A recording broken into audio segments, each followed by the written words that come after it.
Hello അസ്സലാമു അലൈക്കും. ഇന്നൊരു ഈവനിങ് സ്നാക്ക് റെസിപ്പിയായിട്ട് വന്നിട്ടുള്ള ഷമി കബാബ്. ഇത് ഞാൻ ചിക്കനെ കൊണ്ട് ഉണ്ടാക്കുന്നത്. നിങ്ങൾക്ക് ബീഫോ മട്ടനോ എന്തിനെ കൊണ്ട് വേണമെങ്കിലും റെഡിയാക്കാം. നല്ല അടിപൊളി ടേസ്റ്റും ഭയങ്കര ഈസിയാണ്. അപ്പോൾ അതിന് വേണ്ടിയിട്ട് ഞാനിതാ ഒരു 1/4 കപ്പ് കടലപ്പരിപ്പുണ്ടല്ലോ, അത് കുറച്ച് നേരം ഒരു 3-4 മണിക്കൂർ ഒന്ന് സോക്ക് ചെയ്ത് വെച്ചിട്ടുണ്ടായിന്. പിന്നെ ഇതാ ബോൺലെസ് ചിക്കൻ എടുത്തിട്ടുള്ളത്. അപ്പോൾ ഇതാ ഒരു എന്താ പറയുക, ഒരു 300 ഗ്രാം അത്രയായിട്ട് ഉണ്ടാവും. പിന്നെ അതും എടുത്ത് എല്ലാം ഒന്ന് ക്ലീൻ ചെയ്തിട്ട് പരിപ്പിൽ ഇട്ട് കൊടുക്കുക. അങ്ങനെ പരിപ്പും ചിക്കനും, പിന്നെ അതിലേക്ക് ഒരു 2 ഏലക്കായും, പിന്നെ 2 ഗ്രാമ്പു, ഒരു കഷ്ണം പട്ട, പിന്നെ ഒരു ബേ ലീഫ് ഇത് ഇട്ട് കൊടുക്കുക. പിന്നെ ഇതിലേക്ക് ഒരു 1/4 ടീസ്പൂൺ കുരുമുളകും, പിന്നെ അതേപോലെ തന്നെ ഒരു 1/4 ടീസ്പൂൺ ക്യൂമിൻ സീഡ്, ചെറിയ ജീരകം ഉണ്ടല്ലോ, അതും കൂടി ഇട്ട് കൊടുക്കുക.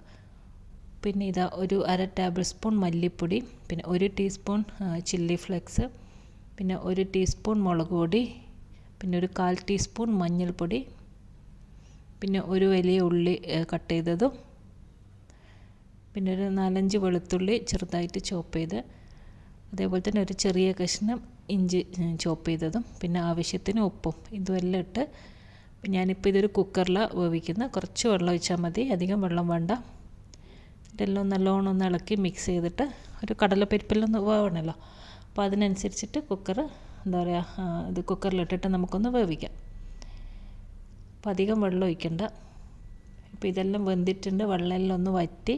ഇനി നമ്മൾ ഈ സ്പൈസസ് എല്ലാം ഒന്ന് എടുത്ത് മാറ്റണം. ഈ ഗ്രാമ്പൂ, പട്ട, ഏലക്ക, ബേ ലീഫ് ഇത് ഫുള്ള് നമ്മൾ എടുത്ത് കളയുക.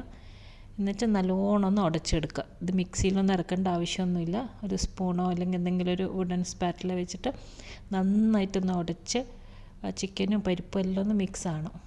അപ്പോൾ ഇതാ ഞാനെല്ലാം ഉടച്ചെല്ലാം കൊണ്ടുവന്നിട്ടുണ്ട്. ഇനി ഇതിലേക്ക് കുറച്ച് മല്ലിയിലയും പിന്നെ ഒരു മുട്ടയും കൂടി പൊട്ടിച്ച് വയ്ക്കാം. എന്നിട്ട് നല്ലോണം കുഴക്കുക. ഉപ്പെല്ലാം ഉണ്ടോ എന്ന് നോക്കുക.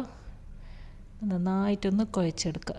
പിന്നെ നമ്മൾ കട്ട്ലറ്റ് കബാബിനെല്ലാം ഉരുട്ടുന്ന എല്ലാവർക്കും അറിയാമല്ലോ.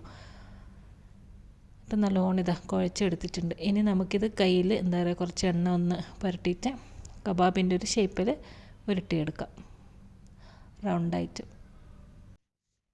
നിങ്ങൾക്കിങ്ങനെ ഉരുട്ടിയിട്ട് ഇതൊരു കണ്ടെയ്നറിൽ ഫ്രീസറിൽ ഒരു 1 വീക്ക് 2 വീക്സ് ഒക്കെ എന്താ പറയുക സൂക്ഷിച്ച് വെക്കാനെല്ലാം പറ്റും. ആവശ്യത്തിന് ആരെങ്കിലും ഗസ്റ്റെല്ലാം വരുമ്പോൾ അല്ലെങ്കിൽ നമുക്ക് തന്നെ ഒരു ചായക്ക് കടി വേണമെന്ന് തോന്നുമ്പോൾ പെട്ടെന്ന് എടുത്തിട്ട് ഫ്രൈ ആക്കിയാൽ മതി. കുറേ നാളിങ്ങനെ നിൽക്കും. അപ്പോൾ ഇതിപ്പോൾ ഇങ്ങനെ ഉരുട്ടിയെടുത്തിട്ടുണ്ട്. ഇനിയിപ്പോൾ ഇത് നിങ്ങൾക്ക് വേണമെങ്കിൽ എല്ലാം ഒരു പെർഫെക്റ്റ് എല്ലാം ഒരേ ഒരു ഷേപ്പിൽ വരാൻ ഇതുപോലത്തെ റൗണ്ട് മൂടി ഉണ്ടല്ലോ, അത് എടുത്ത് നല്ലോണം കഴുകി അതിൽ കുറച്ച് എണ്ണയെല്ലാം ഒന്ന് പുരട്ടി ഇതേപോലെ ഇത് വെച്ചിട്ട് ഇങ്ങനെ ഒന്ന് റെഡിയാക്കി എടുക്കുക. അപ്പോൾ എല്ലാം നമുക്കൊരേ എന്താ പറയുക അളവിലും കാണാൻ നല്ല ഭംഗിയുണ്ടാവും.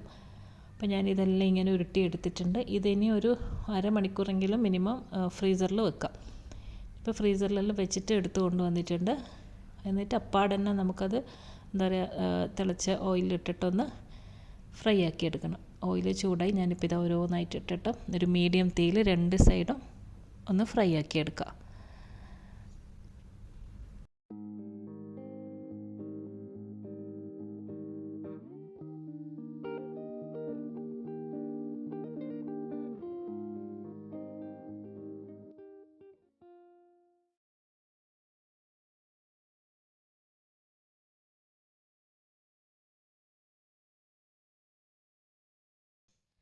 അപ്പോൾ നമ്മുടെ ഷമി കബാബ് ഇവിടെ റെഡി ആയിട്ടുണ്ട്. എനിക്ക് കെച്ചപ്പോ മയോണൈസോ എന്തിൻ്റെ കൂടെ വേണമെങ്കിലും നിങ്ങൾക്ക് കഴിക്കാം. അപ്പം നല്ല അടിപൊളിയായിരിക്കും. അപ്പോൾ ഇത് ഭയങ്കര ഈസിയാണ്, വീട്ടിലുള്ള സാധനങ്ങൾ വെച്ചിട്ട് മാത്രം ഉണ്ടാക്കുന്നത്. അപ്പോൾ ഇതിൻ്റെ കൂടെ നല്ലൊരു സൂപ്പർ ചായയും കൂടി ആയാലും പിന്നെ വേറൊന്നും വേണ്ട. അപ്പോൾ ഉണ്ടാക്കി നോക്കാത്തവരുണ്ടെങ്കിൽ എന്തായാലും ട്രൈ ചെയ്ത് നോക്കണം. അപ്പോൾ ഈ വീഡിയോ എല്ലാവർക്കും ഇഷ്ടപ്പെട്ടു എന്ന് വിശ്വസിക്കുന്നു. അപ്പോൾ അടുത്ത വീഡിയോ ആയിട്ട് ഇൻഷാ അല്ലാഹ് ഇനിയും കാണാം. അസ്സലാമു അലൈക്കും, ബൈ.